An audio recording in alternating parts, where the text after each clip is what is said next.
ونستعينه ونصلي على رسوله الكريم أما بعد.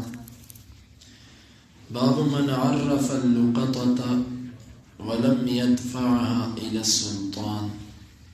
یہ باب ہے جس نے گمشدہ چیز کا خود اعلان کیا، بادشاہ کو نہ دیا.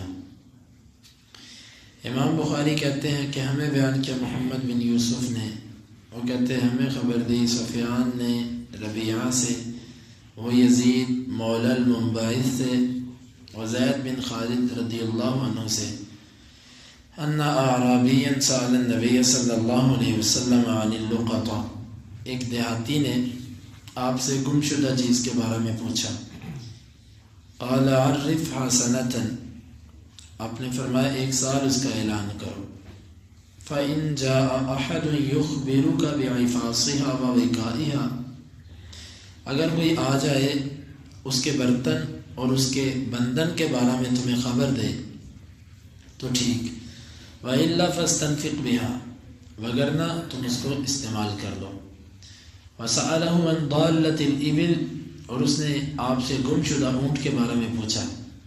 فتمعر وجهه وقال ما لك ولها معها سقاؤها وحذاؤها ترد الماء وتأكل الشجر دعها حتى يجدها ربها. اس نے آپ سے گمشدہ اونٹ کے بارے میں پوچھا، آپ کا چہرہ مبارک سرخ ہو گیا، بدل گیا. آپ نے فرمایا تیرا اور اس کا کیا تعلق ہے؟ اس کے ساتھ اس کے جوتے ہیں، اس کا برتن ہے پانی والا، وہ پانی پر آتا ہے، درختوں کو کھاتا ہے، چھوڑ دو اس کو یہاں تک کہ اس کا مالک اس کو مل جائے. وسألہ عن ضالة الغنم، اور گمشدہ بکری کے بارے میں پوچھا تو آپ نے فرمایا ہی لک او لأخیک او للذئب، وہ تیری ہے یا تیرے بھائی کی یا بھیڑیے کی. امام بخاری نے یہ باب اس لیے باندھا ہے کہ امام اوزاعی رحمہ اللہ کہتے ہیں اگر چھوٹی موٹی چیز ملے تو اس کا اعلان بندہ خود بھی کر سکتا ہے، لیکن اگر قیمتی چیز ملے تو وہ بادشاہ اور حکمران کو جمع کروانی چاہیے، بیت المال میں جمع ہونی چاہیے، وہ خود اس کا اعلان کریں. امام بخاری اس پر رد کر رہے ہیں کہ یہ بات آپ کی احادیث سے ثابت نہیں ہے.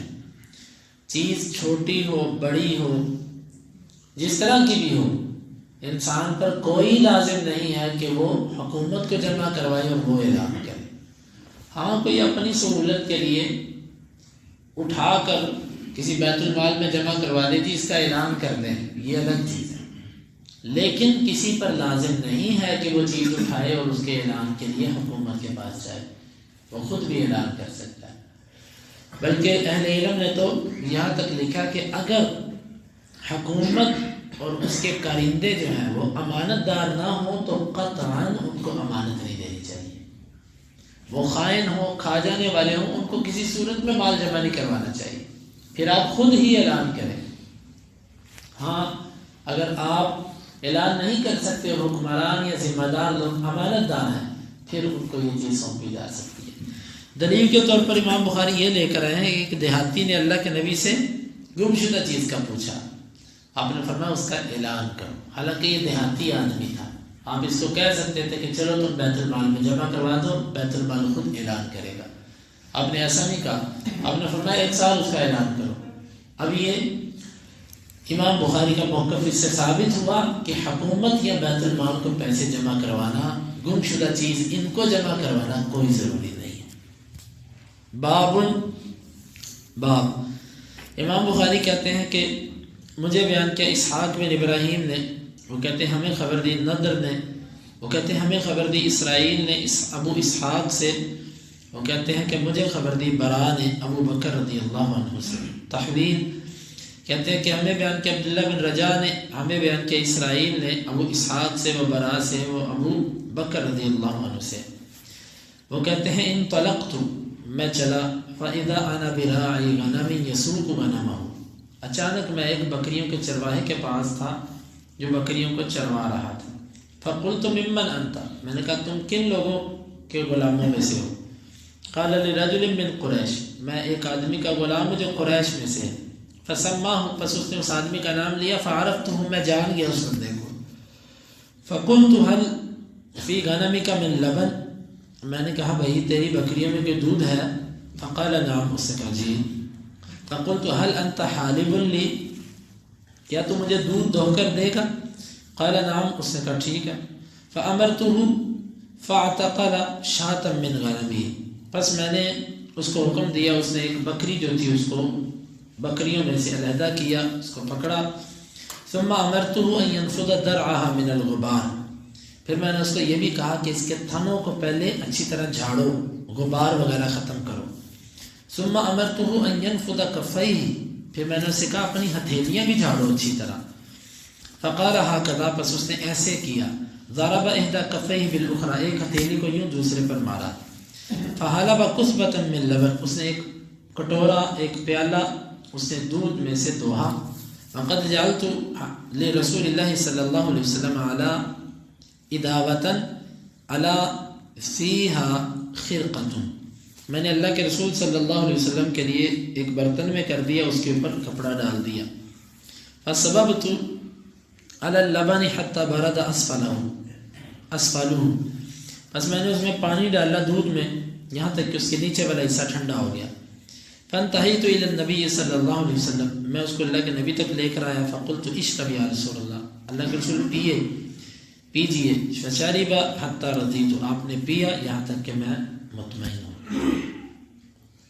اس حدیث کا باب سے کیا تعلق ہے؟ یہ وہ ہجرت والی حدیث ہے کہ ہم جب مدینہ آ رہے تھے تو رستے میں نبی صلی اللہ علیہ وسلم سونے کے لیے، آپ نے آرام کرنے کے لیے کوئی جگہ دیکھی، آپ آرام سو گئے، میں اتنی دیر میں نکلا کہ چلو میں کہیں سے آپ کے لیے کھانے پینے کی کوئی چیز لے کر آؤں۔ یہ ہوتی ہے سچی محبت، یہ تھی ابو بکر صدیق کی قربانیاں کہ اللہ کے نبی کو سلا کر یہ نہیں کہا کہ چلو میں بھی کچھ دیر سو جاؤں، میں بھی تو چلتا آ رہا ہوں، کہنا نہیں، میرے نبی سو جائے میں آپ کے کھانے پینے کے لیے کچھ لے کر آؤں۔ نکلے بکریوں کا چرواہا، اس سے کہا کہ بھائی تم کون ہو؟ اس نے کہا میں فلاں قریشی کا غلام ہوں۔ اچھا میں اس کو پہچانتا ہوں۔ ہاں تم کچھ دودھ دو گے ہمیں بکریوں کا؟ ہاں ٹھیک ہے۔ کہا کہ میں نے ایک بکری کا کہا کہ اس کا دودھ نکال دو۔ اس نے بکری کو دیکھا تو اس نے اس کا دودھ نکالنے لگا، تو میں نے کہا بھائی پہلے اس کو صاف کر دو۔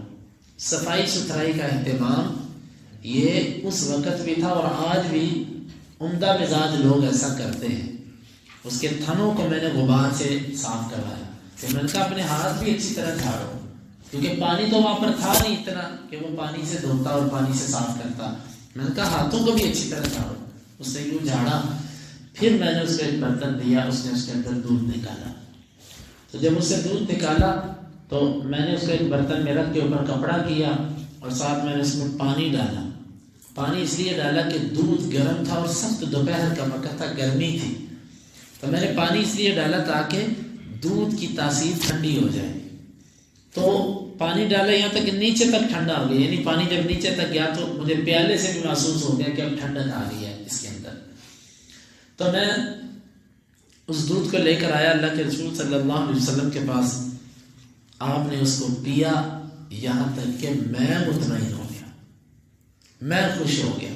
یہ ہوتی ہے سچی محبت، پیا اللہ کے نبی نے، خوش میں ہو گیا، راضی میں ہو گیا۔ یہ تھے ابو بکر صدیق رضی اللہ عنہ۔ اس حدیث کا باب سے تعلق یہ ہے کہ یہ ایک غلام تھا جو بکریاں چروا رہا تھا، تو ابو بکر صدیق رضی اللہ عنہ نے اس کی خوشی سے اس سے دودھ لیا۔ ایسے دودھ لینا یہ درست ہوتا ہے، یا کسی تعلق دار آدمی کی چیز کو استعمال کر لینا یہ جو ہے یہ اس ممنوع حکم کے اندر نہیں آتا۔ جس طرح کہ یہاں پر ابو بکر صدیق رضی اللہ عنہ اس بندے کو پہچانتے تھے، پہچاننے کے بعد انہوں نے کہا کہ بھائی آپ ہمیں دودھ دونے کی اجازت دیتے؟ اس نے کہا جی ہاں۔ تو اس کی خوشی سے یہ دودھ لیا، تو گویا کہ یہ ایسا نہیں ہے۔ بعض نے اس کی یوں تطبیق دی ہے کہ وہاں پر دودھ اتنا زیادہ صحرا کے اندر کون پینے والا تھا بکریوں کا، تو ایک دودھ ضائع ہونے والی بات تھی، تو اس کو ضائع ہونے سے بچانے کی صورتوں میں سے یہ ہے کہ آپ بھی دودھ لے لو، استعمال کر لو۔ بہرحال اس پر اہل علم نے کچھ باب کے ساتھ مناسبتیں ذکر کی ہیں، تو اس حدیث سے بہرحال اور بھی کچھ باتیں معلوم ہوتی ہیں۔ صفائی ستھرائی کا اہتمام، اللہ کے نبی کے ساتھ ابو بکر صدیق رضی اللہ عنہ کی محبت، اور اپنے پینے کے لیے انسان دودھ کے اندر پانی ملائے جو مرضی کرے، لیکن بیچنے کے لیے جو ہوتا ہے اس کے اندر یہ کرنا درست نہیں ہوتا ہے۔ اللہ تعالیٰ سے دعا ہے کہ اللہ تعالیٰ ہمیں ان احادیث کو سمجھنے کی اور ان کے تقاضوں کو پورا کرنے کی توفیق عطا فرمائے۔ یہ کتاب فی اللقطہ، گم شدہ چیزوں کے بارے میں جو مسائل تھے وہ مکمل ہوئے۔ اس کے بعد کتاب المظالم وہ کل سے شروع ہوگا، لیکن اس کے ساتھ ایک بات وہ یہ ہے کہ مسجدوں کے اندر گم شدہ چیز کا اعلان کرنا یہ درست نہیں ہے۔ کوئی چیز مسجد سے باہر گم ہوئی ہے تب بھی اس کا مسجدوں میں اعلان درست نہیں ہے۔ کوئی چیز مسجد کے اندر گم ہوئی ہے، ٹوٹیوں والی جگہ پہ کسی کی کوئی چیز رہ گئی، اس کو پکڑ لانا اور یہاں پر کہنا کسی کی اینک رہ گئی ہے، بھائی جس کی اینک ہے اس نے 2 منٹ بعد خود ہی ڈھونڈنے شروع کر دینی ہے، ممبر پہ رکھ دے، دفتر میں جمع کروا دے، اعلان کی ضرورت ہی نہیں، وہ خود بخود آئے گا، پوچھے گا جی میری فلاں چیز رہ گئی، جی امام صاحب کے پاس ہے یا دفتر کے اندر ہے یا وہ ممبر پہ پڑی ہے۔ کیوں؟ اصل میں کچھ چیزیں ایسی ہوتی ہیں کہ ہمیں ان مسائل کا علم نہیں ہوتا، اہل علم نے تو بہت لکھا ہوتا ہے اس کے اوپر، لیکن ہم نے وہ دیکھا ہی نہیں ہے۔ ہم ہمیشہ ایک ایسی چیز کو دیکھتے آ رہے ہیں جو درست نہیں ہے، تو ہم اس مسئلے کو سمجھتے ہیں یہ نیا مسئلہ ہے، بڑا عجیب مسئلہ ہے۔ یہ نیا نہیں ہوتا مسئلہ، مسئلہ وہی ہوتا ہے وہ آپ کے لیے نیا ہوتا ہے۔ اب شارحین نے یہاں پر لکھا ہے کہ مسجد کے اندر کسی قسم کی چیز کا اعلان کرنا جائز نہیں ہے، حتیٰ کہ گم شدہ بچے کا اعلان کرنا جائز نہیں ہے، سب چیزیں اس میں ممنوع ہیں۔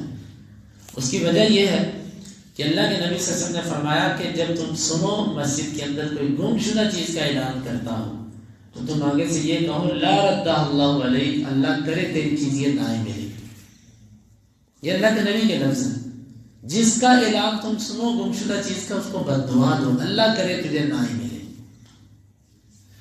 اور اگر وہ چیز جس پر نبی نے بد دعا کر دی وہ مل بھی جائے تو اس میں کیا برکت رہے گی، کیا خیر رہے گی اس میں، جب نبی کی بد دعا لگے۔ گم شدہ چیزوں کا اعلان مسجد، اور ایک مقام پر آپ نے فرمایا فَإِنَّ الْمَسَاجِدَ لَمْ تُبْنَ لِهَٰذَا، مسجدیں ان کاموں کے لیے نہیں بنائی گئی، ان کاموں کے لیے نہیں بنائی گئی ہے، اللہ کے ذکر کے لیے، عبادت کے لیے بنائی گئی ہے۔ تو بہرحال ہمیں چاہیے کہ ہم حد الوسع جو احادیث سے مسائل سمجھتے ہیں پڑھتے ہیں ان پر عمل کرنے کی کوشش کریں۔ اللہ تعالیٰ سے دعا ہے کہ اللہ تعالیٰ اس پر عمل کی توفیق عطا فرمائے۔ حدیث نمبر 2438 اور 39۔ اللهم انفعنا بما علمتنا وعلمنا ما ينفعنا وزدنا علما، وآخر دعوانا الحمد لله۔